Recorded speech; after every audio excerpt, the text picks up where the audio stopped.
देख रहे हैं इन डार्क राजकुमार के साथ। तो चलिए पढ़ते हैं आज की कहानी की ओर। दोस्तों, मेरा नाम रवि है और मैं देहरादून में रहता हूँ। ये घटना आज से ठीक 3 साल पहले की है, जब मैं अपने शहर से थोड़ी दूर गांव में अपने पुरखों की ज़मीन देखने गया था।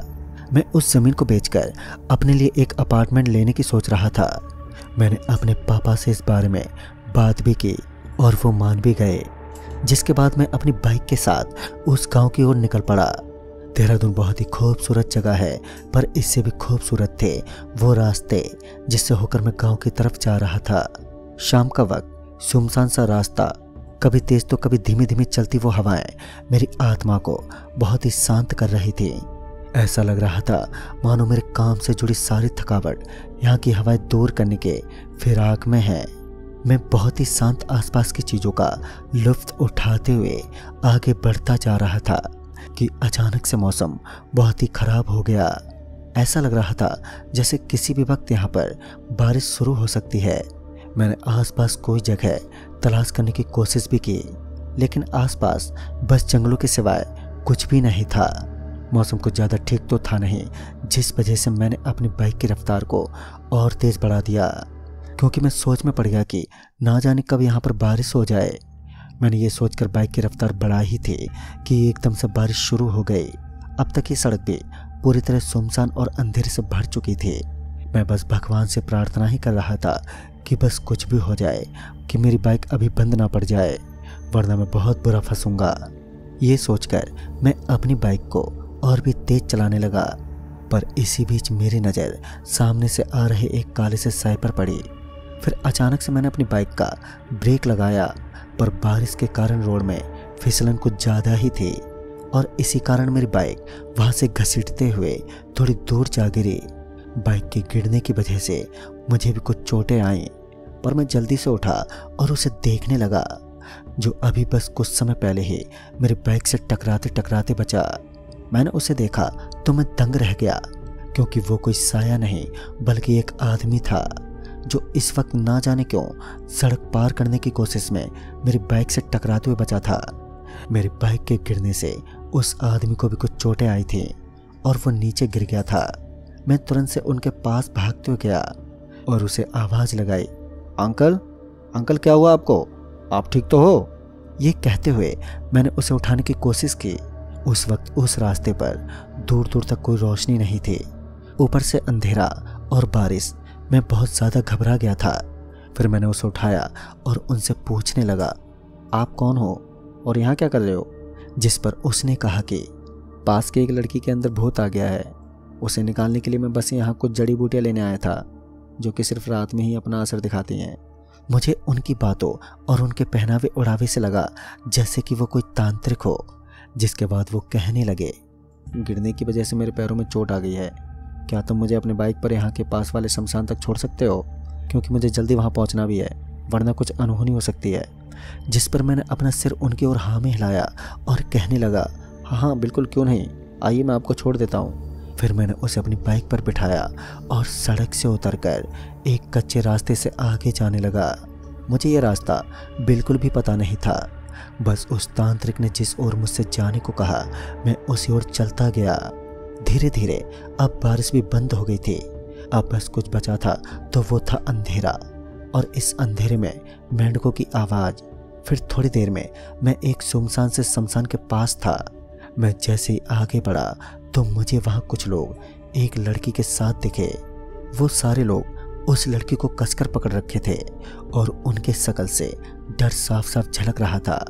फिर मेरी बाइक वहाँ तक पहुँची और फिर उस तांत्रिक ने मुझे बाइक रोकने को कहा। मैंने तुरंत ब्रेक दबाया और अपनी बाइक को वहीं रोक दिया। फिर वो तांत्रिक अभी मेरी बाइक से उतर ही रहा था कि तभी उन्हीं में से एक आदमी अपने हाथ पैर जोड़कर उस तांत्रिक की तरफ भागे चले आए और कहने लगे, बाबा, बाबा हमारी बिटिया को बचा लीजिए, जल्दी आओ बाबा, जल्दी देखो। ये सुनकर वो तांत्रिक झट से मेरी बाइक से उतरकर उन लोगों की तरफ जाने लगा। अब मैं यहाँ पूरी तरह आज़ाद था। चाहता तो वापस से मैं अपने रास्ते जा सकता था, लेकिन फिर अचानक से ना जाने क्या हुआ, यहीं कुछ देर रुककर चीज़ों को देखने का मन हुआ। मैं भी उस सब की तरफ बढ़ने लगा और वहीं पर जाकर बैठ गया। वहां पर एक अग्नि कुंड जल रही थी। मैंने देखा कि उस तांत्रिक ने अपनी झोली से कुछ निकाला और उसे अपने हाथों में मसलकर वहीं रख लिया। फिर उसी झोली से एक नींबू को निकाला और फिर उस नींबू को अपने मुंह के पास लाकर कुछ मंत्र पढ़ने लगा। जैसे जैसे वो तांत्रिक अपने मंत्र को पढ़ रहा था, वैसे वैसे वो लड़की अजीब सा छटपटाने लगी। अब उस लड़की को पकड़े रखना उन लोगों के बस के बाहर होता जा रहा था, जिस पर उस तांत्रिक ने उस जड़ी बूटी को, जिसे अभी उसने हाथों से मसलकर बगल में रखा था, उसे उठाया और उस लड़की के चारों बगल एक गहरा खींच डाला। मैं बस चुपचाप उनकी ओर देख रहा था। मुझे थोड़ा थोड़ा डर भी लगने लगा था, लेकिन फिर भी मेरा मन यहाँ से जाने को क्या ही नहीं। मैं वहीं बैठा रहा और फिर उस तांत्रिक ने एक कील को उस नींबू में डाल दिया। ऐसा करते ही वो लड़की दर्द के मारे चीखने चिल्लाने लगी। अब वो ऐसा कर रही थी जैसे उसके अंदर से भूत निकल गया हो। उन आसपास बैठे लोगों ने उन्हें बचाने के लिए कहने लगे। वो कहने लगी कि बाबा मुझे बचा लो बाबा।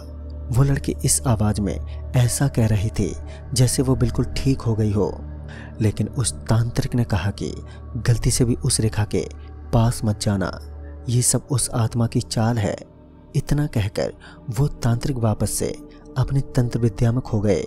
फिर वो लड़की और जोर जोर से रोने लगी। आसपास के सारे लोगों को अब उस लड़की पर दया आने लगी और वो तांत्रिक से कहने लगी, बाबा लगता है अब मेरी बिटिया ठीक है, आप रोक दो ये सब। इतना सुनते ही उस तांत्रिक ने उनसे चुप रहने को कहकर वापस से अपने काम में लग गया और वो लड़की यूं ही तड़पती रही। फिर थोड़ी देर बाद मुझसे रहा नहीं गया कि मेरे सामने किसी लड़की को इस तरह से तड़पाया जा रहा है। मैंने तुरंत ही उनसे कहा, आपकी बेटी ठीक हो गई है, अब इसको उस गहरे से बाहर निकालो वरना ये मर जाएगी। पर मेरी ये बात कोई सुनने वाला वहाँ पर मौजूद ही नहीं था। वो लगातार अजीब अजीब से मंत्र पढ़ रहा था और बीच बीच में कुछ चीज उस हवन कुंड में डाल रहा था। लड़की उनके सामने तड़पती रही और एक समय पर मेरे सब्र का बांध टूट गया। मैंने जोर से चिल्लाकर कहा, आप सबको दिखता नहीं कि आप कैसे इस लड़की को टॉर्चर कर रहे हो? अगर उसे कुछ हो गया तो? मुझे वहाँ के कुछ लोगों ने शांत करने की कोशिश की। मैं गुस्से में वहाँ बैठा कि तभी उस लड़की ने मेरी ओर ममता भरी निगाहों से देखा और रोने लगी। मैं खुद को कंट्रोल करने की पूरी कोशिश करने लगा। वो लड़की रोती रही और वो तांत्रिक अपनी मंत्र विद्या को पूरा करने में लगा हुआ था। मुझे एक बेचैनी खाई जा रही थी और फिर मुझसे रहा ना गया और मैं भाग कर गया और उस लड़की के पास में बनी लाइन को जल्दी से मिटाने लगा। मुझे आसपास के लोगों ने पकड़ा, लेकिन तब तक बहुत देर हो चुकी थी। वो लकीर मिट चुकी थी। मैं खुश हो गया कि आखिरकार मैंने उस लड़की को बचा लिया।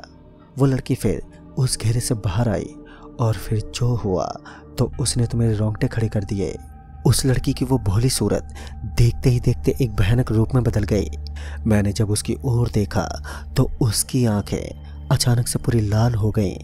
ऐसा होते ही सब लोग इधर उधर भागने लगे, लेकिन उस आत्मा ने ना जाने क्या किया था कि कोई बाहर जा ही नहीं पा रहा था। सब लोग बाहर भागने की कोशिश में थे कि अचानक से एक आदमी के मुंह से खून आने लगा और देखते ही देखते उसने वहीं तड़प तड़प कर अपना दम तोड़ दिया। ये देखकर मानो मैं जैसे पत्थर की मूर्त बन गया था कि तभी मैं अपने आसपास उस तांत्रिक को ढूंढने लगा, लेकिन वो तांत्रिक वहां था ही नहीं।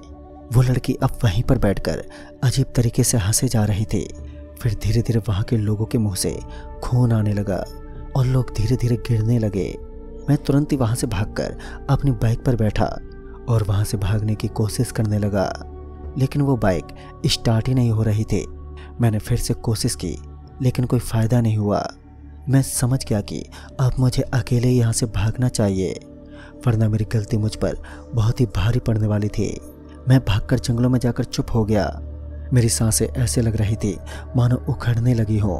और फिर मैंने वहीं पर उस तांत्रिक को बैठा हुआ देखा।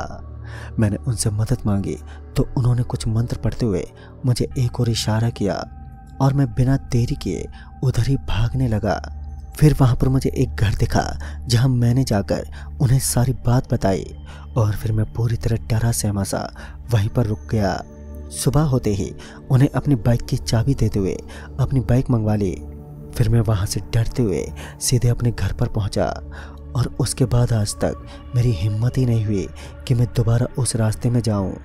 तो दोस्तों इस कहानी में बस इतना ही। कहानी आपको पसंद आई हो तो लाइक शेयर ज़रूर करें और साथ ही हमें कमेंट बॉक्स में ज़रूर बताएं। तो मैं आपका दोस्त राजकुमार जल्द ही मिलूँगा ऐसी एक और नई कहानी के साथ। तब तक के लिए बाय एंड टेक केयर।